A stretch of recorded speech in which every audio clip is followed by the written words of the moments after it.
నమస్తే. ధనస్సు రాశి గురించి డిసెంబర్ 2025 సంవత్సరంలో ఎలా ఉంటుందో మనం తెలుసుకుందాం. ఈ డిసెంబర్ మంత్ కనుక చూసుకుంటే ప్రతి ఒక్కళ్ళకి చాలా ఆల్రెడీ తెలిసి ఉంటుంది. 3 ముఖ్యమైన విశిష్టతలు ఉంటుంది. ఫస్ట్, ఇది ఇయర్ ఎండ్ కి సంబంధించిన మాసం కాబట్టి జనరల్ గా మనల్ని మనం ఇంట్రోస్పెక్షన్ చేసుకుంటూ ఉంటాం. మనల్ని మనం ఆత్మ పరిశీలన చేసుకుంటూ ఉంటాం. ఈ సంవత్సరం ఎలా ఉంది, ముందేడు ఎలా ఉంది, అంతకుముందు ఎలా ఉంది, రిలేటివ్ గ్రోత్ మిమ్మల్ని మీరు కంపేర్ చేసుకోవాలి.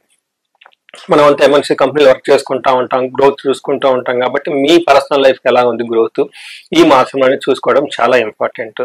నెక్స్ట్, ఇన్ కేస్ మీరు సగినంత విధంగా అంతకుముందు ఏడుతో కంపేర్ చేస్తే సరిగా లేకపోతే ఇది టైం మీరు ఒక స్టెప్ తీసుకోవడానికి ఎందుకు ఉంది ఏంటి అనేది గమనించుకొని మీ హారోస్కోప్ చెక్ చేయించుకోవడం చాలా చాలా ఇంపార్టెంట్.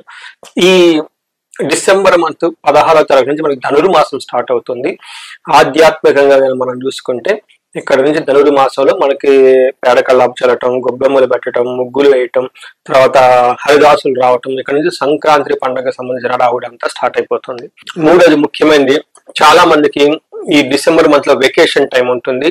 అది మనకి క్రిస్మస్ వెకేషన్స్ అవ్వచ్చు, లేదంటే సాఫ్ట్వేర్ లో పనిచేస్తున్న వాళ్ళకి ఏమంటారు జీరో కోడ్ డే అని, లేదంటే సర్వర్ డౌన్ టైం అని ఇలా రకరకాల పేర్లతో పిలుస్తూ ఉంటారు. ఈ టైంలో వాళ్ళకి 15 days లేదంటే 10 days వెకేషన్ కి అందరికి వెళ్ళిపోతూ ఉంటారు. ఇంకొకటి, చాలా మంది వెస్టర్న్ కంట్రీస్ చెప్తూ ఉంటారు ఈ డిసెంబర్ మంత్ లో గొడవలు ఎక్కువ వస్తాయి, మనస్పర్ధలు ఎక్కువ వస్తాయి అని చెప్పేసి చాలా మందికి వెకేషన్ కి పంపించేస్తూ ఉంటారు ఎంప్లాయీస్ అంతా. సో ఇది జనరల్ గా ఉండే 3 ముఖ్యమైన విశిష్టత గల మాసం డిసెంబర్ మంత్. ఈ డిసెంబర్ మాసంలో ధనుసు రాశి వాళ్ళకి ఎలా ఉందో తెలుసుకుందాం. అర్ధాష్టమ శనితో ఎక్కువ మంది బాధపడుతూ ఉన్నారు. అర్ధాష్టమ శని అంటే ఇంటికి సంబంధించిన వ్యవహారాల్లో, భార్యాభర్తలకు సంబంధించిన వ్యవహారాల్లో సుఖం ఉండదు, సంతోషం ఉండదు, గొడవలు పడుతూ ఉంటారు. అంతేకాకుండా పార్ట్నర్షిప్ బిజినెస్ ఏమైనా చేస్తున్నా కానీ అందులో కూడా గొడవలు వచ్చే అవకాశం ఎక్కువగా ఉంటుంది. ఒకటి ధనానికి సంబంధించో, పార్ట్నర్కి సంబంధించో, ఇంటికి సంబంధించో, భార్యకు సంబంధించిన వ్యవహారాల్లో ఏదో ఒక ప్రాబ్లం వస్తూ ఉంటుంది, ఇబ్బందులు పడుతూ ఉంటారు ఎక్కువగా ఈ రాశి వాళ్ళు.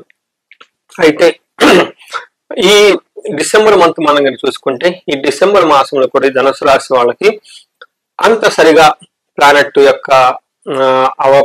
యొక్క పొజిషన్ అంత అనుకూలంగా లేదు, కొంచెం ఇబ్బందులు పడే అవకాశం ఎక్కువగా ఉంది. కాబట్టి ఈ మంత్ కొంచెం జాగ్రత్తగా ఉండటం ఎంతైనా అవసరం. ధనుసు రాశిలో కనుక చూసుకుంటే నక్షత్రాలు మూల 1, 2, 3, 4 పాదాలు, పూర్వాషాఢ 1, 2, 3, 4 పాదాలు, ఉత్తరాషాఢ ఫస్ట్ పాదం అంతా మనకి ధనుసు రాశిలో ఉంటారు. పేరు బలం ప్రకారం మనం చూసుకుంటే వీళ్ళకి ఏ, యో, భా, బి, భూ, దా, భా, దా, బే అన్న అక్షరాలంతా కూడా ధనుసు రాశిలో ఉంటారు. మనం ఇందులో ఈ మాసంలో మారుతున్న గ్రహాలు కనుక మనం చూసుకుంటే 4 గ్రహాలు మారుతున్నది. సూర్యుడు, కుజుడు, బుధుడు, శుక్రుడు 4 గ్రహాలు మారుతూ ఉన్నాయి. అందుతో పాటుతో కూడా గురువు కూడాను వీళ్ళకి చేంజెస్ అష్టమంలోకి వచ్చేసి మళ్ళా నార్మల్ గా అయ్యి మళ్ళీ మంచి తీసుకొచ్చే అవకాశం ఎక్కువగా ఉంది. ఈ టైంలో కనుక చూస్తుంటే గ్రహస్థితి వీళ్ళకి ఎలా ఉండబోతుందంటే మనకి లఘు గోచారం, సూక్ష్మ గోచారం అన్న కాన్సెప్ట్ ప్రకారం కనుక చూసుకుంటే ఈ టైంలోకి స్థాననాశనం, శత్రుపీడనం, పరాభవం, అర్ధప్రాప్తి అంటే ఈ టైంలో వీళ్ళకి ఉన్న పదవిని కోల్పోయే అవకాశం ఎక్కువగా ఉంటుంది. శత్రువుల బాధ ఎక్కువగా ఉంటుంది. పరాభవం, అవమానం జరిగే అవకాశం ఎక్కువగా ఉంటుంది. అర్ధప్రాప్తి కానీ ఫైనాన్షియల్ గా ధన ప్రకారంగా ఉండే అవకాశం, ధనం విపరీతంగా వచ్చే అవకాశం కూడా ఎక్కువగా ఉంటుంది. సో మనం ఈ ప్రకారం కనుక చూసుకుంటే సూర్యుడి వల్ల వీళ్ళకి ఫస్ట్ హౌస్ లో ఉంటే ఏమవుతుంది అంటే దేహాతి సతతం కాలాతిక్రమణ భోజనం, బంధుమిత్ర సుహృద్వేష, చంద్ర రాశి గతో రఘు అని చెప్తారు. అంటే ఈ టైంలో వీళ్ళకి శారీరకంగా బాధలు ఉండే అవకాశం ఎక్కువగా ఉంటుంది. టయానికి భోజనం చేయకుండా ఇబ్బంది పడే అవకాశం ఎక్కువగా ఉంటుంది. బంధుమిత్రులతోటి వృధాగా గొడవలు అయ్యే అవకాశం చాలా ఎక్కువగా ఉంటుంది. ఎక్కడైనా ట్రావెల్ చేస్తే భార్యకి కొంచెం హెల్త్ కాంప్లికేషన్స్ వచ్చే అవకాశం ఎక్కువ ఉంటుంది. నెక్స్ట్, కుజుడు వీళ్ళకి చూసుకుంటే వీళ్ళు కూడా కుజుడు వీళ్ళకి ఫస్ట్ హౌస్ లో ఉండి కొంచెం ఇబ్బంది పెట్టే పొజిషన్ లో ఉన్నారు. ఈ కుజుడు ఫస్ట్ హౌస్ లో ఉంటే జ్వరం, ఖడ్గవ్రైనం, భార్య బంధు విరోధ కృత్, చంద్రరాశి గతో యక్ష రాక్షస పీడనం అంటారు. ఈ టైంలో మీకు జ్వరం వచ్చే అవకాశం ఎక్కువగా ఉంటుంది. తర్వాత కత్తుల వల్ల గాయాల అవకాశం ఎక్కువగా ఉంటుంది. భార్యల వల్ల, బంధువుల వల్ల గొడవల అవకాశం ఎక్కువగా ఉంటుంది. అంతేకాకుండా యక్ష రాక్షస పీడనం అంటారు.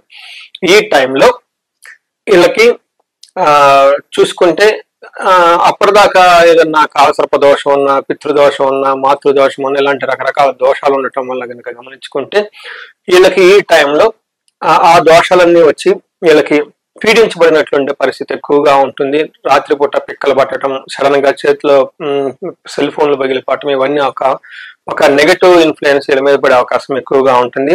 ఈ టైంలో గాయాలయ్యే అవకాశం కూడా ఎక్కువ ఉంటుంది, అది గమనించుకోవాలి.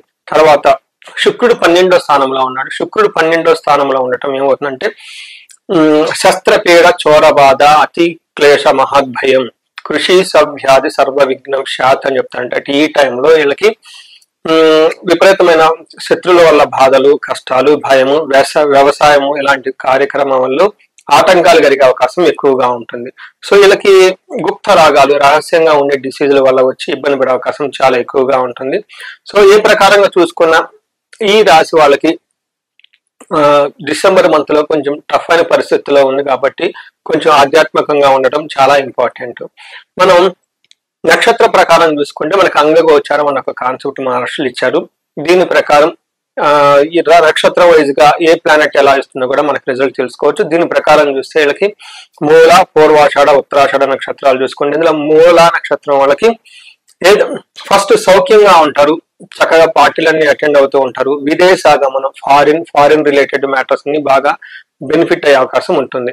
అయితే ఇక్కడ ప్రాబ్లం ఎక్కడ ఉందంటేనండి, ఇక్కడ నాశనం, మరణం, మృత్యు భయం. అంటే ఇప్పటిదాకా ఏదైనా పని చేస్తూ ఉంటే ఆ పని ఆగిపోయేటట్టు ఉంటుంది, దీన్ని మరణం అంటారు. నాశనం అంటే ఏదైనా పని తలబెడితే ఆ పని ముందుకు పోకుండా రిజల్ట్ రాకుండా ఇబ్బంది పడే పరిస్థితి ఉంటుంది. ఇలా రెండు పనులు అంతకుముందు తలబెట్టిన పని కాక కొత్త పని పడి ఇబ్బంది పడుతుంది. దీనికి మీకు ఏం చెప్తారంటే మృత్యు భయం, అంటే అసలు ఫ్యూచర్ ఉంటుందా లేదా, ఎలా ఉంటుంది ఏంటి అని చెప్పేసి ఎక్కువగా ఇబ్బందులు పడుతూ ఉండే అవకాశం ఎక్కువగా ఉంటుంది. పూర్వాషాఢ నక్షత్రం వాళ్ళకి సౌఖ్యంగా ఉంటారు, విదేశాగమనం, ఫారిన్ డెస్టినేషన్, ఫారిన్ వెళ్ళే అవకాశం ఎక్కువగా ఉంటుంది, నాశనము, మృత్యు భయము చూపిస్తూ ఉంటుంది. ఉత్తరాషాఢ నక్షత్రం వాళ్ళకి లాభప్రదంగా ఉంటారు, క్షేమంగా ఉంటారు, ఫారిన్ రిలేటెడ్ లేదంటే అవుట్ స్టేషన్ వెళ్ళే అవకాశం ఎక్కువగా ఉంటుంది, పరాభవము, సౌఖ్యము, క్షేమము చూపిస్తుంది.